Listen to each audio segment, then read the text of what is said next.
Hello दोस्तों, स्वागत है पंकज जी के पॉइंट यूट्यूब चैनल में। दोस्तों, हम लोग मध्यकालीन भारत पढ़ रहे हैं, जिसमें हम लोग दिल्ली सल्तनत स्टार्ट किए हैं और हम लोग इसमें पार्ट 1 में 1 से लेकर 50 तक क्वेश्चन कंप्लीट कर लिए हैं। तो ये हम लोग का पार्ट 2 स्टार्ट होने वाला है और इसमें हम लोग देखेंगे 51 से 100 तक। दोस्तों, आप लोग इस वीडियो को शुरू से लेकर अंत तक ज़रूर देखिएगा। तो चलिए दोस्तों, हम लोग चलते हैं अपने क्वेश्चन की ओर।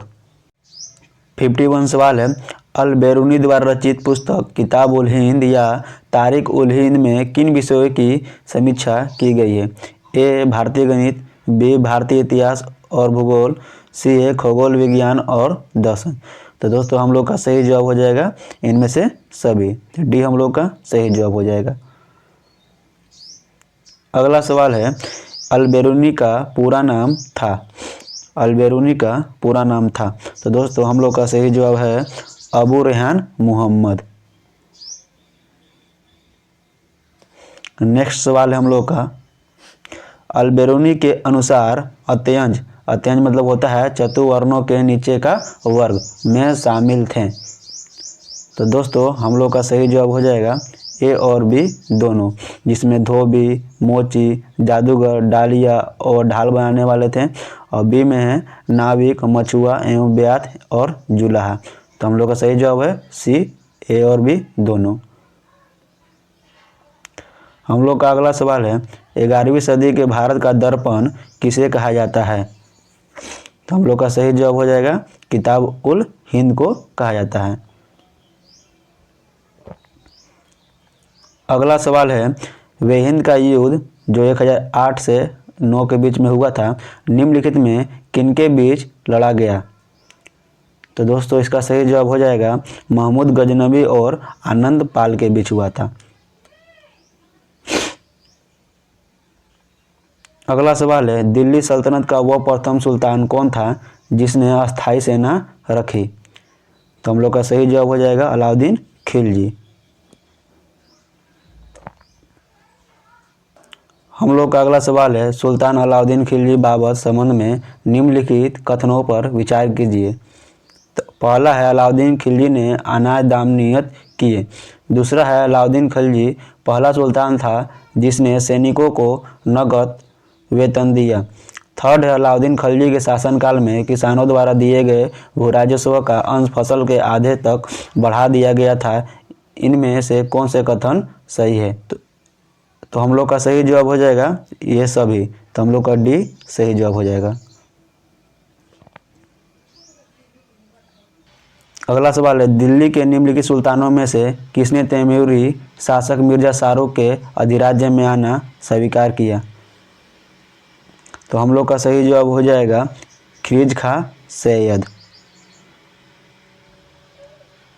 अगला सवाल है, निम्न में से कौन गुल रुखी के उपनाम से कविताएं लिखा करता था?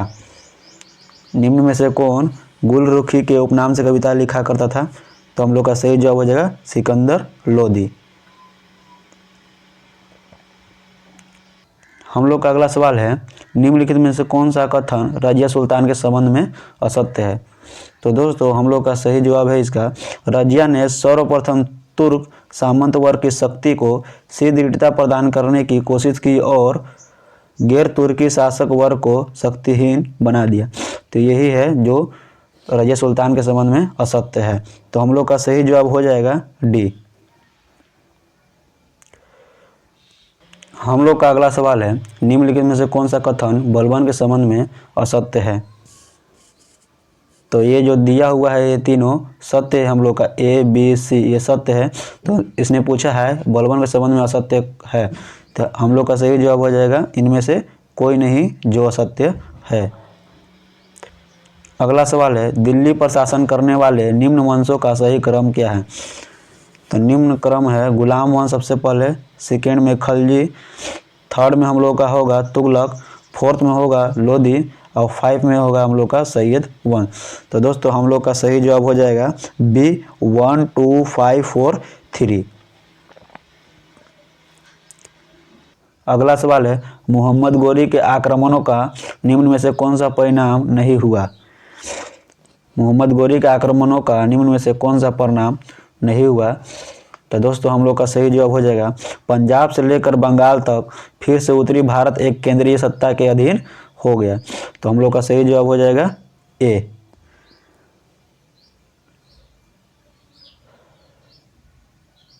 अगला सवाल है तुर्कों द्वारा राजपूतों को पराजित करने के निम्न में से कौन कारण थे? बताइए। हम लोग का फर्स्ट है उनके समाज का पृथकतावादी एवं अनुदार होना। सेकेंड है असमानता पर आधारित जाति व्यवस्था। थर्ड है विज्ञान एवं प्रौद्योगिकी की अवनति। और फोर्थ है भारतीयों की शांति एवं अहिंसा की नीति। तो हम लोग का सही जवाब हो जाएगा 1, 2 और 3। तो ऑप्शन नंबर सी हम लोग का सही जवाब हो जाएगा। अगला सवाल है गुलाम वंश के आरंभिक शासकों का निम्न में से कौन सा सही अनुक्रम है? तो हम लोग का इसका सही जवाब हो जाएगा बी 1, 4, 2, 3। हम लोग का पहला है कुतुबुद्दीन ऐबक, फिर उसके बाद आया आराम शाह, फिर उसके बाद हुआ इल्तुतमिश और डी में हम लोग का लास्ट में रजिया सुल्तान। तो ये हम लोग का बी सही जवाब हो जाएगा। अगला सवाल है अलाई दरवाज़ा निम्न में से किसका मुख्य द्वार है? तो दोस्तों हम लोग का सही जवाब क्या हो जाएगा? हम लोग का सही जवाब हो जाएगा कुतुब मीनार। अगला सवाल है सूची 1 को सूची 2 से सुमिलित कीजिए। हम लोग का फर्स्ट है हिंदुओं द्वारा दिए जाने वाला भूमि कर। बी में है युद्ध की लूट का 1/5 भाग। सी है हम लोग का मुस्लिमों द्वारा दिए जाने वाला भूमि कर। और डी है मुस्लिमों पर लगने वाला आर्थिक कर, और जो कि हम लोग को सूची 2 से मिलान करना है। तो दोस्तों कैसे मिलान होगा चलिए हम लोग देखते हैं। तो हम लोग का फर्स्ट में है हिंदुओं द्वारा दिए जाने वाला भूमि कर। तो हम लोग का फर्स्ट का होगा 2 में। तो जो फर्स्ट है हिंदुओं द्वारा दिए जाने वाला भूमि कर, तो इसका मिलान होगा खुम्स के खराज के साथ होगा। ठीक है दोस्तों। और उसके बाद सेकेंड है हम लोग का युद्ध की लूट का 1/5 भाग, जो कि हम लोग का मिलान होगा खुम्स के साथ। और थर्ड है हम लोग का मुस्लिमों द्वारा दिए जाने वाला भूमि कर, तो वह मिलान होगा हम लोग का थर्ड के साथ, उसर के साथ। और लास्ट है मुस्लिमों पर लगने वाला आर्थिक कर, और इसका मिलान होगा हम लोग का ज़कात फोर्थ के साथ, ज़कात के साथ। तो दोस्तों हम लोग का सही जवाब हो जाएगा 2, 1, 3 और 4 के साथ। तो ऑप्शन नंबर ए हम लोग का सही जवाब हो जाएगा। अगला सवाल है इब्राहिम लोदी के बारे में निम्न में से क्या सत्य नहीं है? इब्राहिम लोदी के बारे में निम्न में से क्या सत्य नहीं है? तो दोस्तों इसका सही जवाब हो जाएगा महान निर्माता एवं कला का पुजारी, जो सत्य नहीं है। हम लोग का अगला सवाल है अमीर खुसरो के संबंध में निम्न में से कौन से कथन सत्य है? पहला है वे सूफी संत शेख निजामुद्दीन औलिया के शिष्य थे। दूसरा है वे जलालुद्दीन निजामुद्दीन खलजी के दरबारी कवि थे। थर्ड है उन्होंने भारतीय वाद्य यंत्र वीणा एवं ईरानी वाद्य यंत्र तंबूरी के मिश्रण से सितार का आविष्कार किया। फोर्थ है उन्होंने ख्याल गायकी का आविष्कार किया। तो दोस्तों हम लोग का कौन सा कथन सत्य है? तो हम लोग का सही जवाब हो जाएगा दोस्तों 1, 2, 3 और 4। तो ऑप्शन नंबर ए हम लोग का ए हो जाएगा, जो कि चारों सही है। अगला सवाल है दिल्ली सल्तनत के पतन के लिए निम्न में से कौन से कारण उत्तरदायी थे? पहला है दुर्बल प्रशासन, दूसरा है तैमूर का आक्रमण, तीसरा है अधिग्रहण के स्पष्ट नीति का अभाव, फोर्थ है मिश्रित संस्कृति का उदय। तो दोस्तों इसका सही जवाब हो जाएगा 1, 2 और 3। तो ऑप्शन नंबर ए हम लोगों का सही जवाब हो जाएगा। अगला सवाल है निम्न में से किसका आक्रमण भारत पर किया गया द्वितीय तुर्क आक्रमण था? तो हम लोग का सही जवाब हो जाएगा मोहम्मद गोरी, और जो कि पहला था मोहम्मद गजनवी का, लेकिन दूसरा था मोहम्मद गोरी का। तो ऑप्शन नंबर बी हम लोग का सही जवाब हो जाएगा। मोहम्मद गोरी किस वंश का था? मोहम्मद गोरी किस वंश के था? तो हम लोग का सही जवाब हो जाएगा संसवनी, और यामनी वंश से था मोहम्मद गजनवी। याद रखेंगे दोस्तों। अगला सवाल है मोहम्मद गोरी को किस अन्य नाम से भी जाना जाता है? मोहम्मद गोरी को किस अन्य नाम से भी जाना जाता है? तो दोस्तों शहाबुद्दीन, मोइनुद्दीन, मोहम्मद बिन शाम या फिर इनमें से सभी। तो दोस्तों इनमें से सभी होगा। ये जितने भी नाम है ये सभी नाम से मोहम्मद गोरी को जाना जाता है।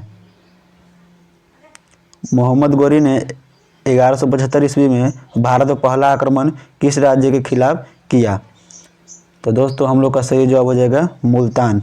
ऑप्शन नंबर ए हम लोग का सही जवाब हो जाएगा। अगला सवाल है, भारत का वह पहला शासक कौन था जिसने मोहम्मद गोरी को पराजित किया? बताइए, भारत का वह पहला शासक कौन था जिसने मोहम्मद गोरी को पराजित किया? तो हम लोग का सही जवाब हो जाएगा सोलंकी शासक भीम टू। अगला सवाल है, मोहम्मद गोरी एवं पृथ्वीराज चौहान के बीच विवाद के मूल था? दोस्तों हम लोग का सही जवाब हो जाएगा भटिंडा। अगला सवाल है, मोहम्मद गोरी का सर्वाधिक महत्वपूर्ण भारतीय आक्रमण था? मोहम्मद गोरी का सर्वाधिक महत्वपूर्ण भारतीय आक्रमण था। हम लोग का सही जवाब हो जाएगा तराइन का द्वितीय युद्ध, जिसमें यहाँ पर मोहम्मद गोरी की जीत हुई थी और पृथ्वीराज चौहान के यहाँ पर हार हुई थी। ठीक है दोस्तों। अगला सवाल है, मोहम्मद गोरी एवं कन्नौज के राजा जयचंद के मध्य 1194 ईस्वी में हुआ युद्ध किस नाम से प्रसिद्ध है? तो हम लोग का सही जवाब हो जाएगा चंदवार का युद्ध। अगला सवाल है, मोहम्मद गोरी का अंतिम आक्रमण किसके विरुद्ध हुआ? मोहम्मद गोरी का अंतिम आक्रमण किसके विरुद्ध हुआ? तो हम लोग का सही जवाब हो जाएगा पंजाब के खोखर के विरुद्ध हुआ था। अगला सवाल है, तराइन का द्वितीय युद्ध ऐसा निर्णायक युद्ध समझना चाहिए जिसने भारत पर मुसलमानों की आधारभूत सफलता निश्चित कर दिया। बाद में होने वाले आक्रमण इसके परिणाम मात्र थे, यह कथन किसका है? तो दोस्तों यह कथन है V.A. स्मिथ का। अगला सवाल है, मोहम्मद गोरी किस सेनापति ने बिहार विजय 1202 से 1203, बंगाल विजय 1204 से 1205 एवं असम पर आक्रमण 1206 में किया? तो दोस्तों हम लोग का सही जवाब हो जाएगा इख्तियारुद्दीन मोहम्मद बिन बख्तियार खिलजी। अगला सवाल है हम लोग का, भारत में मुस्लिम राज्य का संस्थापक मोहम्मद गोरी को माना जाता है, परंतु भारत में स्वतंत्र मुस्लिम राज्य का संस्थापक किसे माना जाता है? तो दोस्तों हम लोग का सही जवाब हो जाएगा कुतुबुद्दीन ऐबक। अगला सवाल है, अलाउद्दीन खिलजी के आक्रमण के समय देवगिरी के शासक कौन था? तो हम लोग का सही जवाब हो जाएगा रामचंद्र देव। अगला सवाल है, जब उसने राज्यत्व प्राप्त किया तो वह शरीयत के नियमों और आदेशों से पूर्णतः स्वतंत्र था। बर्नी ने यह कथन किस सुल्तान के लिए कहा? तो दोस्तों बर्नी ने यह कथन किस सुल्तान के लिए कहा था? तो हम लोग का सही जवाब हो जाएगा अलाउद्दीन खिलजी के लिए कहा था। अगला सवाल है, सल्तनत काल में भूराजस्व का सर्वोत्तम ग्रामीण अधिकारी था? तो दोस्तों इसका सही जवाब हो जाएगा चौधरी।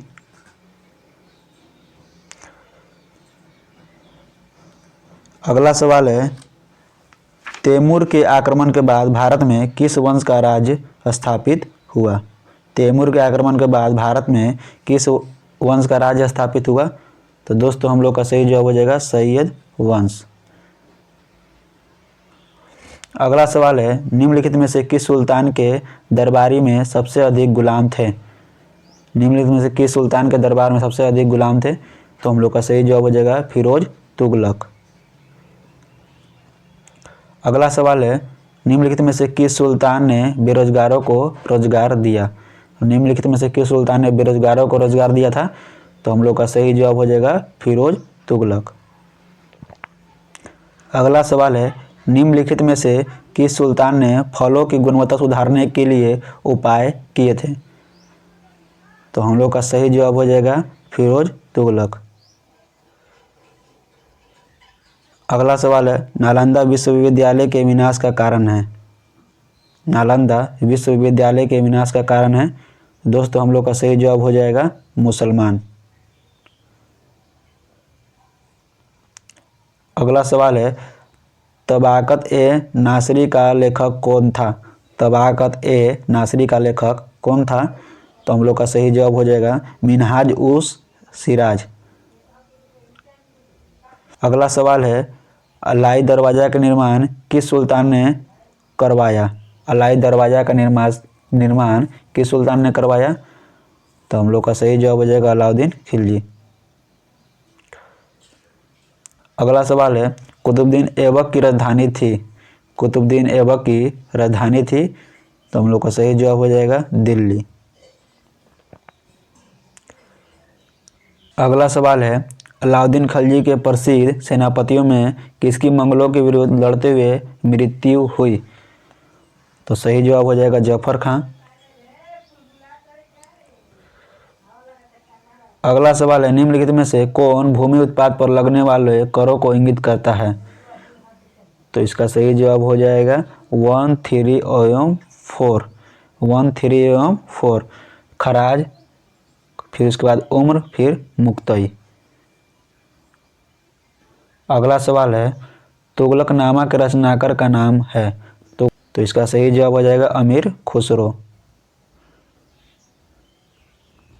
अगला सवाल है, भारत में मोहम्मद गोरी ने किसको प्रथम अक्ता प्रदान किया था?